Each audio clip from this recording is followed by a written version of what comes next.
sometimes people think that if an evil practice becomes very common in the society, it should be adopted by all, or it should be considered normal. Normalization of sin is also a sin. So unfortunately, this is a very sad state of the ummah, that a lot of men, not only they trim their beard, but they also shave it. Shaving beard is a kabira sin, is a big sin. If something is a big sin, you don't say how big, it's just big and that is enough. Though some people would disagree with my position and they would say that no, having beard is sunnah, and if somebody is shaving it, he is simply not following a sunnah, and not following a sunnah is not a kabira sin, is not a big sin.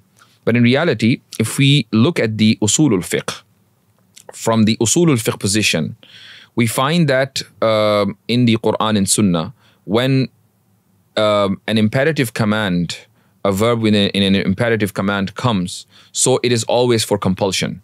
So Rasulullah sallallahu alaihi wasallam says that wa'ful luha wa qassu shawarib, that leave your beard, meaning do not shave it. Wa'fu, and it is imperative command, and it is for compulsion. Therefore, it is compulsory for men to have beard. So if somebody does not follow Rasulullah sallallahu alaihi wasallam's imperative command, it means he is violating what Rasulullah sallallahu alaihi wasallam commanded, and violation of his commands is a kabira sin.